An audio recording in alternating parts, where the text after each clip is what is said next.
लेकिन कैनाल्स के भी ड्रॉबैक्स थे। जिस तरह से रोड के ड्रॉबैक्स थे एक्सपेंसिव और स्लो मूवमेंट का, और हैवी गुड्स को ले जाने की परेशानी का, उसी तरह से कैनाल्स का भी मूवमेंट था, प्रॉब्लम था। क्या प्रॉब्लम था? By 1830 movement of vessel became slow due to 3 reasons. First was congestion, इतने ज़्यादा वेसल्स हो गए थे कि आपस में एक जो दूसरे से ट्रैफिक जैम जैसा हो जाता था, कंजेशन हो जाता था कनाल में। दूसरा था फ्रॉस्ट, ठंड इतनी पड़ती थी कि ऊपर ऊपर में बर्फ़ जम जाती थी। और तीसरा था कई बार कनाल में फ्लड आ जाता था। तो ये 3 प्रॉब्लम्स थी जिस वजह से कनाल का जो शिप मूवमेंट था वो स्लो हो गया। And the time of use was very limited because of the flood and drought. Flood का सीज़न होता था, बारिश ज़्यादा होती थी, और ड्राउट का भी सीज़न होता था, पानी बहुत नीचे चला जाता था, तो शिप को चलाना मुश्किल होता था। ये दो चीज़ों की वजह से कनाल में जो शिप मूवमेंट था वो भी लिमिटेड टाइम के लिए हो जाता था। इसको ओवरकम करने के लिए फिर एक मेजर रेवोल्यूशन आया जिसको रेलवे कहा गया। 1814 में first steam locomotive was invented, that is rail engine. Steam locomotive का मतलब जो रेलवे इंजन था। और स्टीफनसन ने बनाया पहला लोकोमोटिव। इसका बेनिफिट क्या था? और बेनिफिट जानने से पहले ये जानना ज़रूरी है, as I said, invention of railway took industrialization to the second stage और सेकेंड फेज ऑफ इंडस्ट्रियलाइजेशन। इतना फास्ट बना दिया इसको, ट्रांसपोर्ट को, उस वजह से सप्लाई बहुत फास्ट हो गया, ट्रेड बहुत ईजी हो गया। अब मेरिट देख लेते हैं रेलवे का। Available, it was available throughout the year, it was cheap and it was fast. मतलब रोड और वाटर दोनों ट्रांसपोर्ट को के दोनों प्रॉब्लम्स को इसने सॉल्व कर दिया। रेलवे फास्ट भी था, railway was available throughout the year and it was cheap also, inexpensive also. So development of railway was also done to carry passengers and goods other than carrying the cargo etc, goods etc, passenger को भी carry करने लगा। Iron track replaced wooden track इन 1760। पहले लकड़ी के tracks बनाते थे, बाद में उनको आयरन ट्रैक से रिप्लेस कर दिया गया, जिस वजह से वो मजबूती और स्पीड आ गई रेलवे में। Then haulage along it by steam engine was, haulage का मतलब बिजनेस ऑफ ट्रांसपोर्टिंग गुड्स, तो ये भी स्टीम इंजन के साथ साथ चलने लगा। और ये सब कैसे होता था? How it was done, how invention was reach to second stage. In 1801 Puffing Devil, that is engine was devised by Richard Trevithick, जिसको पफिंग डेविल नाम दिया गया। It pull trucks around the miners in Cornwall. Cornwall नाम की एक जगह थी जहाँ माइंस थे, वहाँ से ट्रक्स में सामान डाल के बाद में रेलवे पे डाला जाता था। और उसको जो रेलवे वैगन्स बने थे उसको पफिंग, या इंजन भी जो बने थे उसको पफिंग डेविल कहा जाता था, जिसको बनाने वाले रिचर्ड थ्रेविटिक थे। उसके बाद 1814 में George Stephenson made railway, who was a railway engineer, he constructed locomotive the Blucher. तो पफिंग डेविल के बाद Blucher, which could pull 30 tons of uphill on uphill. तो ये सोचिए कैसे एक एक करके आगे बढ़ के डेवलपमेंट होता जा रहा था। ब्लचर की जो ताकत थी वो 30 टन एक साथ उठा के अपहिल ले जाने की थी। देन 1825 में first railway line from Stockton to Darlington, 9 miles का पहला रेलवे लाइन बना। और 1830 में 1830 में second railway line was built from Liverpool to Manchester. तो ये डेवलपमेंट था रेलवे का, जो 1 बाय 1 ग्रेजुअली हम देखते हैं किस तरह से जिसने ट्रांसपोर्ट की सारी प्रॉब्लम को उस ज़माने में 18th सेंचुरी में सॉल्व कर दिया था। मैंने जैसे इंट्रोडक्शन में भी कहा था कि सब कुछ अच्छा ही नहीं हो रहा था। 5th फेज में हम पढ़ेंगे negative effects of industrial revolution. How did the lives of individuals change due to industrialisation, और discuss the negative effects of industrial revolution. Positive effects में हमने बहुत सारे इन्वेंशंस देखे, बहुत सारा प्रोडक्शन देखा, बहुत सारे कंस्ट्रक्शंस देखे। नेगेटिव इफेक्ट में हम देखेंगे कि किस तरह से जो कॉमन मैन था, जो फैक्ट्रीज़ में काम कर रहा था, उसकी फैमिली, उसके बीवी बच्चे जो थे, विमेन एंड चिल्ड्रन थे, वो कैसे इफ़ेक्टेड हुए, इसकी वजह से पोल्यूशन कितना बढ़ा, ये सारी चीज़ें देखेंगे। Wealth of rich individuals multiplied, ये तो विदाउट एनी डाउट था कि लोग कुछ परसेंटेज लोग काफ़ी अमीर होते गए, जो फैक्ट्री ओनर्स थे, जो लैंड ओनर्स थे। Productive efficiency also increase dramatically because of coming of the machines, but adverse और negative effect was on ordinary people. Degradation of cities and working condition in factories. इतना ज़्यादा pollution हो रहा था factory से निकलने वाले धुएं से कि पूरी सिटी कई बार काली काली लगती थी, और जो वर्किंग कंडीशंस थे फैक्ट्री में वो बहुत से भी बुरे थे, बद से भी बदतर थे। Pace of growth did not match housing, sanitation, clean water. जितना प्रोडक्शन हो रहा था, जितना लोग मर मर के काम कर रहे थे, उतना उन्हें फैसिलिटी नहीं मिली थी। ना उनको रहने के लिए घर मिलते थे, ना उनकी कॉलोनी में कोई सैनिटेशन का काम होता था, ना उन्हें पीने का साफ पानी मिलता था। New commerce lived in over crowded slums in congested central town near factories. जो लोग गांव से भाग भाग के एनक्लोजर मूवमेंट के बाद, लैंडलेस होने के बाद भाग भाग के काम ढूंढने के लिए सिटीज़ में आते थे, उनको ना रहने की ढंग की जगह थी, और जो उनका जगह भी थी जिन्हें स्लम कहा जाता था वो भी बहुत ओवर क्राउडेड था, और फैक्ट्री के पास रहने की वजह से ज़्यादा से ज़्यादा लोग एक ही जगह क्राउड करके रहते थे। Describe the condition of workers during industrialization. अब हम वन बाय वन देखते हैं। ये तो हमने एक जनरल इंट्रोडक्शन देखा सफरिंग का। अब हम एक एक करके उठाएंगे। पहले वर्कर्स का देखेंगे, फिर विमेन एंड चिल्ड्रन पे इसका इफेक्ट क्या होगा वो देखेंगे। वर्कर्स का जो एवरेज लाइफ स्पैन था वो बहुत नीचे चला गया था पोल्यूशन और ओवर वर्किंग ऑफ आवर की वजह से। So average life span of workers was 15 years in Birmingham, 17 years in Manchester and 21 years in Derby. More people died in towns than villages. इतना ज़्यादा वहाँ पे ओवर क्राउडेड और pollution होने लगा, इतना ज़्यादा ख़राब माहौल हो गया कि सिटी के लोग ज़्यादा नंबर में मरने लगे।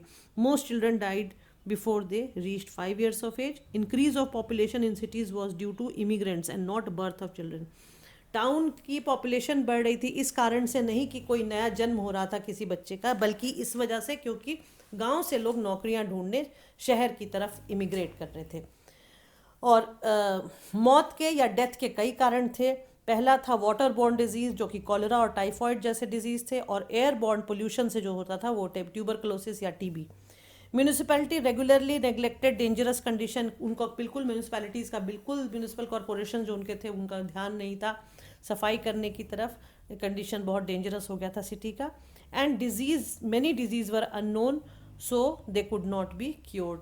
ये जितने भी नई बीमारियां आई थी उसके लिए मेडिकल जो नॉलेज था वो काफ़ी कंप्लीट नहीं था, इस वजह से लोग अननोन डिजीजेस थे से काफ़ी संख्या में मर रहे थे।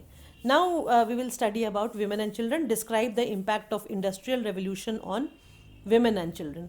Previously children only worked at home in villages according to season under parents supervision. Life was very easy. छोटे बच्चे जो विलेजेस में रहते थे अपनी फैमिली में वो भी हेल्प करते थे प्रोडक्शन में, लेकिन वो अपने पेस पे काम करते थे, मर्जी पे काम करते थे, और पेरेंट्स का सुपरविजन में उनके रख रखाव और उनके देखभाल में काम करते थे। और विमेन जो थी वो भी फार्म्स में काम करती थी और लाइफ स्टॉक यानी कैटल को रियर करती थी, और फायरवुड जाके जंगलों से लकड़ियाँ चुन के लाती थी और यार्न बनाती थी। वो भी अपने स्पेस पे बनाती थी, अपने काम में घर का भी काम करती थी और ये सब काम भी करती थी जो हेल्प करता था उनके हेड ऑफ द फैमिली या हस्बैंड्स को प्रोडक्शन में। लेकिन फैक्ट्रीज़ का जब जैसे ही सिस्टम आ गया उसमें क्या हुआ, टाइमिंग जो थे, वर्किंग टाइमिंग थे, वर्किंग आवर्स बना दिए गए थे which were unbroken hours of work, no variation in work, same type of work.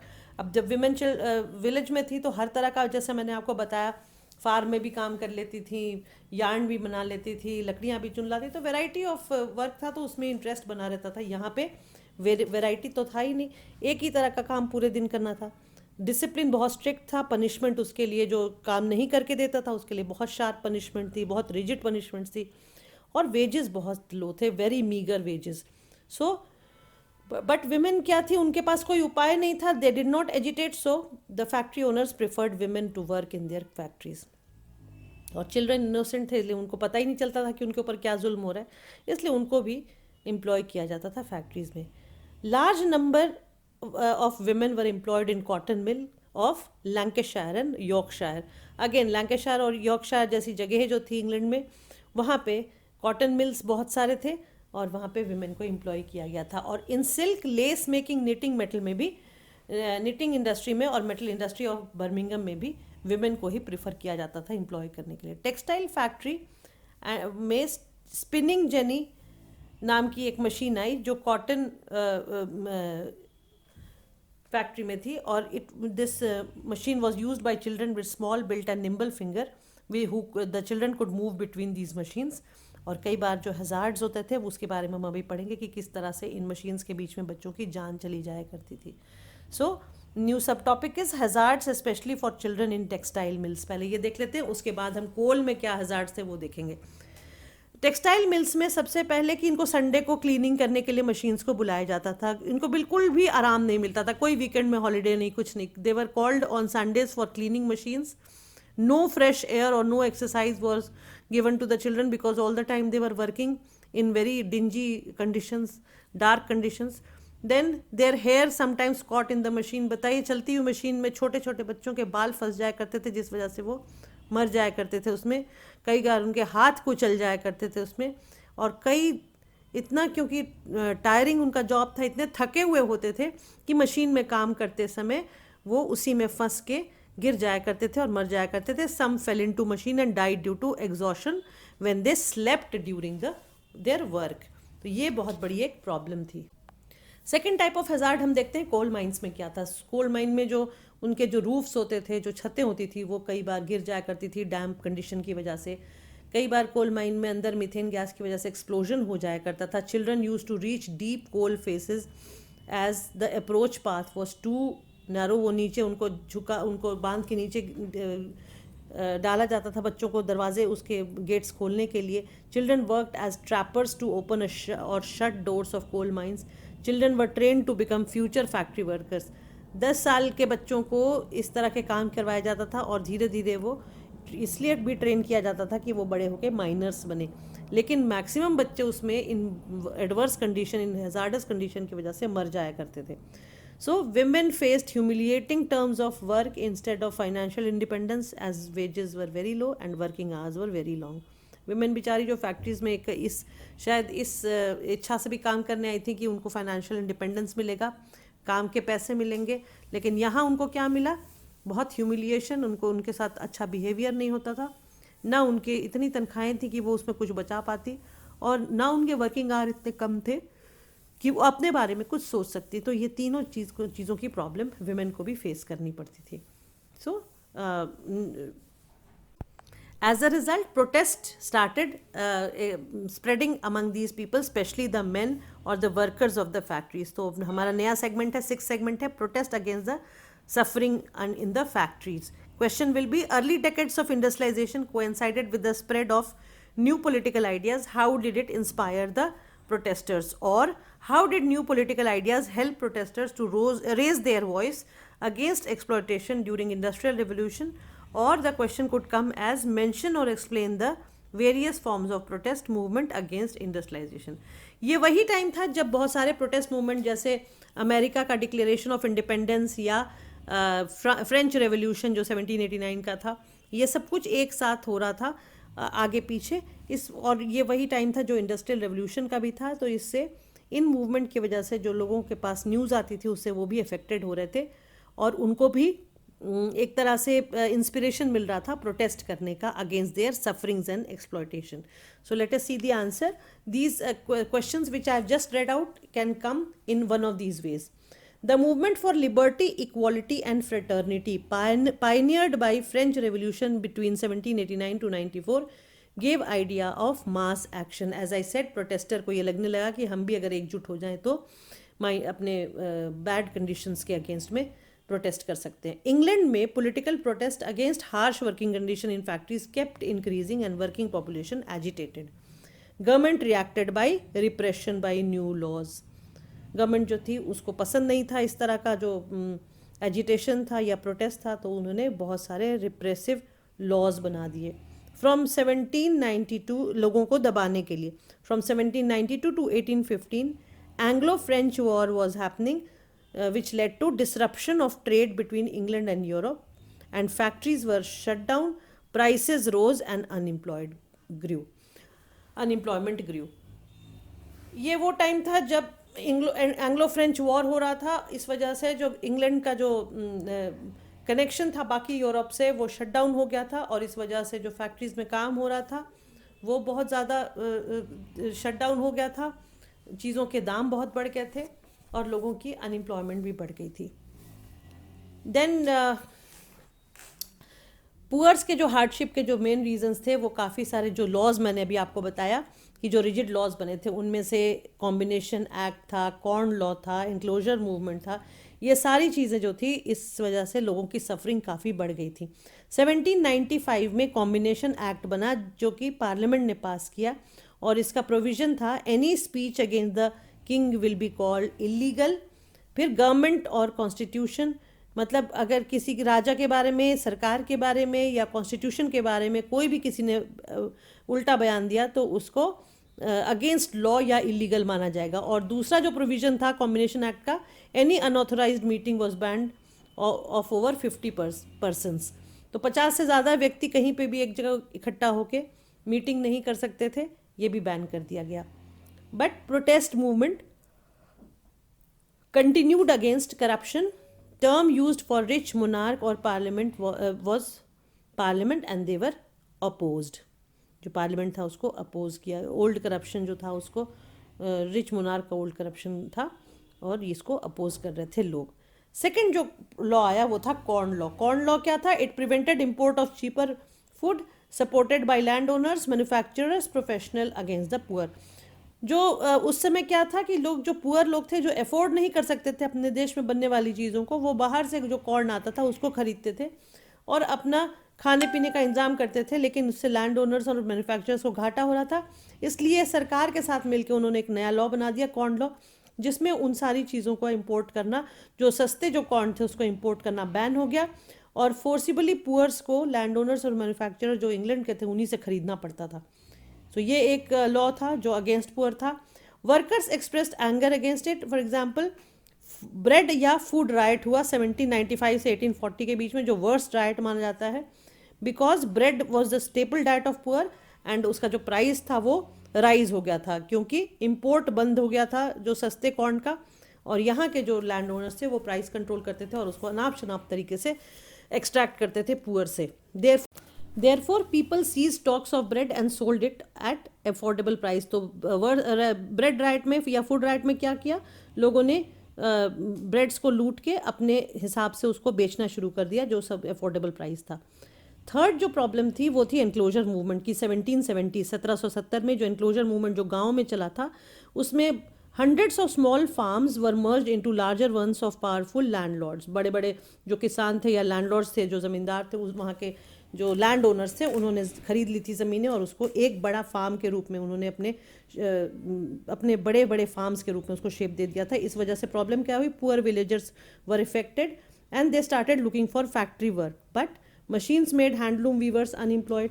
यहाँ मशीन्स आ गई थी इसलिए बहुत ज़्यादा लोगों को एम्प्लॉयमेंट भी नहीं मिलती थी और जो वीवर्स थे वो मिनिमम लीगल वेज को डिमांड कर रहे थे कि जितना काम करे उतना उसको तनख्वाह तो मिले, लेकिन पार्लियामेंट जो था वो समय समय पर इसको रिफ्यूज़ कर रहा था। इस वजह से जो वीवर्स थे दे वेंट ऑन स्ट्राइक, और इसका एग्जाम्पल है लैंकाशायर में handloom weavers they destroyed power looms due to loss of livelihood. Nottingham में there was resistance to machine in woollen knitting industry, और नॉटिंघम के अलावा ये रेजिस्टेंस लीसेस्टरशायर और डर्बीशायर में भी हुआ। तो इन सारी जगहों में, that is Lancashire, Nottingham, Leicestershire and Derbyshire, इन सारी जगहों में प्रॉपर वीवर्स का रेजिस्टेंस हुआ जिस वजह से सरकार का ध्यान उस तरफ भी गया।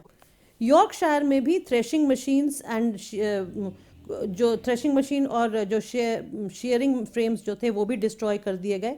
थ्रेशिंग मशीन का क्या काम था, दे separated grain from husk, and जो शेयरिंग फ्रेम्स थे उनको दे टुक वूल फ्रॉम शीप। तो ये दो जो मशीनें थी इनको भी लोगों ने तोड़ के अपना प्रोटेस्ट जाहिर किया, फार्मर्स और क्रॉपर्स ने, क्योंकि इन सब चीज़ों की वजह से इनके वीवर्स जो फार्मर्स और क्रॉपर्स थे, इन लोगों की एम्प्लॉयमेंट चली गई थी। 1811 से 17 के बीच में एक और मूवमेंट आया इन सब के अगेंस्ट में जिसको लडिज्म कहा गया, which was led by General Ned Ludd. they destroyed machines and they demanded minimum wage for people, for workers and work for the unemployed, right to form trade unions and control of labor of women and children। तो ये provision है लडिज्म movement के चार। पहला तो लोगों ने जो डिमांड किया वो था मिनिमम वेज काम करने के लिए, और अनएम्प्लॉयमेंट दूर हो लोगों का जिनको हटा दिया गया है मशीन्स के आने की वजह से, एम्प्लॉयमेंट जनरेट की जाए, फिर ट्रेड यूनियंस बनाने की राइट दी जाए ताकि लोगों के प्रॉब्लम्स को सामने लाया जा सके, और लेबर ऑफ वुमेन और चिल्ड्रन को थोड़ा ईज किया जाए या उसको कंट्रोल किया जाए। 1890 में अगस्त में there was a Peterloo massacre, जहाँ पे 80,000 people gathered at Saint Peter's field in Manchester to claim democratic rights of political organization, public meeting and freedom of press. तो ये जो लडिज्म मूवमेंट के बाद पीटरलू नाम की जगह मैनचेस्टर में, वहाँ पे लोग जो इकट्ठे हुए थे 80,000 लोग, उन्होंने ये 3 डिमांड्स रखी थी कि उन्हें डेमोक्रेटिक राइट्स दी जाए, किस लिए, पॉलिटिकल ऑर्गेनाइजेशन के लिए, पब्लिक मीटिंग का राइट दिया जाए इनको, और इनको फ्रीडम ऑफ प्रेस दिया जाए, इनको अपने आप को एक्सप्रेस करने के लिए राइट्स दी जाए। लेकिन इसको पीटरलू मैसेकर इसलिए कहा जाता है क्योंकि इसको बुरी तरीके से ब्रूटली इसको सप्रेस कर दिया गया था, which was the negative effect, and rights were denied by 6 acts of parliament pass the same year. फिर 6 और एक्ट्स पास किए गए जिससे ये कोई राइट्स इनको नहीं मिली। लेकिन इसका एक पॉजिटिव इफेक्ट भी था। After Peterloo, liberal political groups recognized more representation in House of Commons and repealing of Combination Act in 1824 and 1825। तो ये 2 पॉजिटिव एस्पेक्ट हुए कि जो हाउस ऑफ कॉमन में लोगों की रिप्रेजेंटेशन बढ़ गई और कॉम्बिनेशन एक्ट को हटा दिया गया। अब यहाँ एक नया क्वेश्चन है जो रिलेट करता है कि इतने सारे प्रोटेस्ट के बाद गवर्नमेंट ने क्या क्या स्टेप्स लिए लोगों की कंडीशन को सुधारने के लिए। Against the question is argue the case for and against government regulation of condition of work in industries, और what steps did the government of Britain take to improve the condition of workers. इसमें 1 bye 1 हम देखेंगे। सबसे पहले 1819 में, इसको 2 part में पहले तो इस आंसर को बांटेंगे। पहले जो इस का फॉर एंड उसके बाद अगेंस्ट, या जो प्रॉपर जो स्टेप्स लिए गए और उसमें ड्रॉबैक्स क्या थे, डीमेरिट्स क्या थी। तो 1819 में laws were pass to prohibit employment of children under 9 years of age in factories, limiting working hours from 9 to 16 year age to 12 hours। और 1833 में children under 9 years age to work only in silk factories and limiting working hour to older children and factory inspector to ensure enforcement of act. तो law जो pass हुआ उसमें बच्चों के लिए जो वर्किंग कंडीशन थी, उसको वर्किंग आवर्स थे उसको कम किया गया। 9 साल से नीचे के बच्चों को रोका गया फैक्ट्रीज में काम करने के लिए, और इन सब को इन्फोर्स करने के लिए फैक्ट्री इंस्पेक्टर को डेप्यूट किया गया कि ये सारे एक्ट्स इन्फोर्स हो रहे हैं कि नहीं, इसको देखने के लिए। 1847 में एक 10 hour बिल भी पास हुआ जिसमें limiting of working hour for women and children हुआ, और मेल का जो वर्किंग आवर था वो 10 hours a day तक बना दिया गया। लेकिन इसमें प्रॉब्लम्स क्या थी, ये सारे लॉज बन तो गए लेकिन इसमें सबसे बड़ी प्रॉब्लम क्या आई, act applied only in textile industries and not mines. सबसे पहले कि ये सारी जो लॉज थे ये सिर्फ टेक्सटाइल इंडस्ट्रीज़ के लिए थे, माइंस के लिए या कोल माइंस के लिए कोई भी लॉ नहीं अभी तक बना था।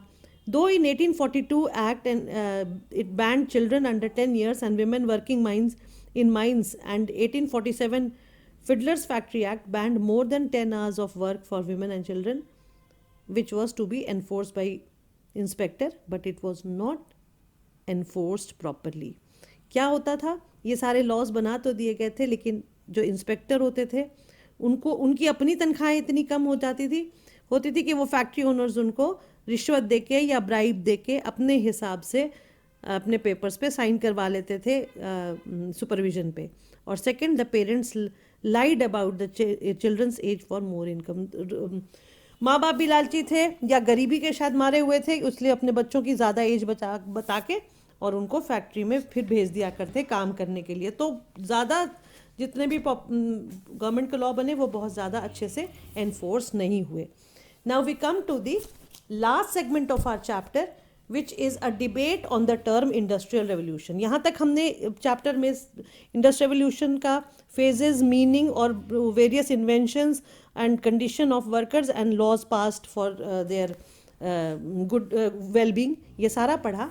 अब हम पढ़ेंगे कि जो इंडस्ट्रियल रेवोल्यूशन जो टर्म था वो एक्चुअली जस्टिफाइड था क्या।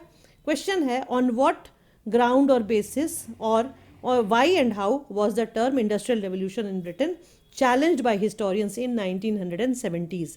1780 से 1820 का जो first phase of industrial revolution है वो 1970 तक आते आते जो हिस्टोरियंस थे उन्होंने इसको चैलेंज किया। कौन कौन से बेसिस पे?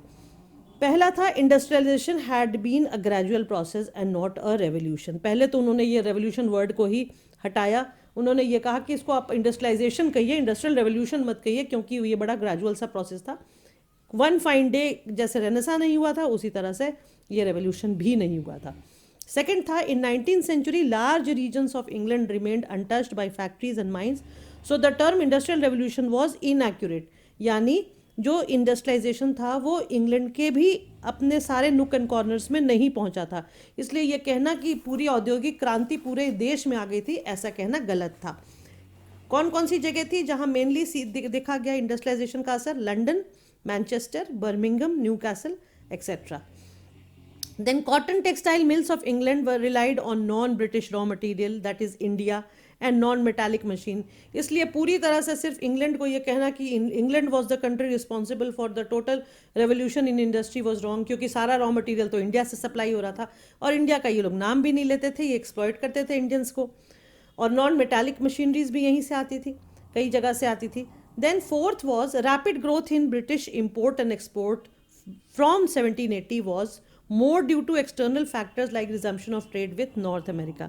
ब्रिटिश का ऐसा कोई खास कंट्रीब्यूशन नहीं था इंपोर्ट एक्सपोर्ट पर, एक्चुअली नॉर्थ अमेरिका में जो ट्रेड रिज्यूम हो गया था उस वजह से ये सारी चीज़ें हो रही थी, इसलिए ये भी कहना गलत है कि सिर्फ अकेला ब्रिटेन ही रिस्पॉन्सिबल था पूरे इंडस्ट्रियल प्रोसेस के लिए। 1815 से 1820 के बीच में बिफोर एंड आफ्टर, उसके पहले और बाद में, it sustain industrial growth was only after these years. Actually उसके पहले इतना नहीं था जो उसके बाद में था। So next is cotton, iron and engineering industries had less than half of industrial output until 1840। Agriculture, processing and pottery was also progressing and not only technical branches. तो ये कहना कि सिर्फ इंडस्ट्री ही ग्रोथ कर रही थी ऐसा नहीं था, एग्रीकल्चर क्षेत्र में भी, एग्रीकल्चर फील्ड में भी काफ़ी प्रोडक्शन या प्रोग्रेस हो रहा था। Then from 1760 to 1815 Britain did two things together. एक तो इंडस्ट्रीज लगाई उन्होंने, इंडस्ट्रियलाइज किया, और दूसरा they fought war with Europe, North America and India.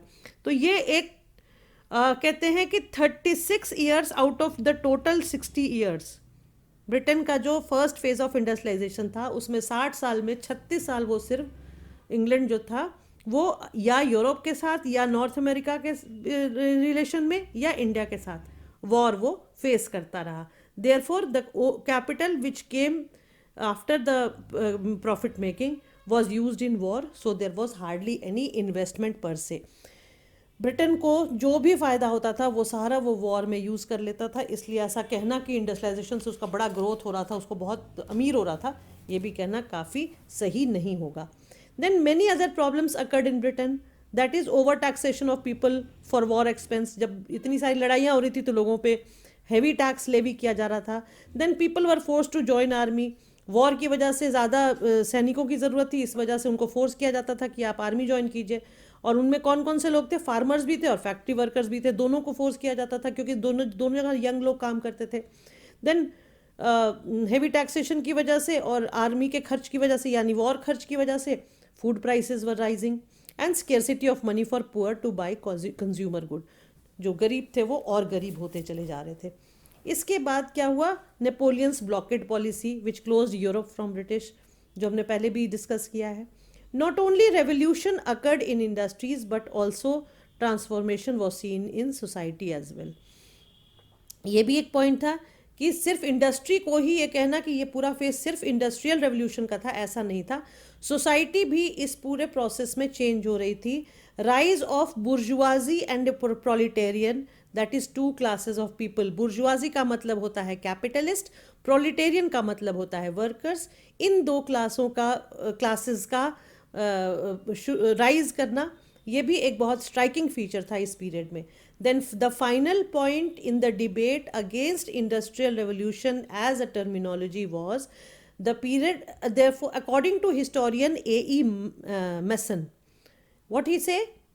he says that the period between 1850 to 1914 was more appropriately to be called Industrial Revolution, which transformed the whole economy, society more drastically or widely than before 1850. पहले भी हमने discuss किया था कि railway आने की वजह से सेकेंड फेज ऑफ इंडस्ट्रियलाइजेशन बिल्कुल स्पीड से शुरू हो गया था.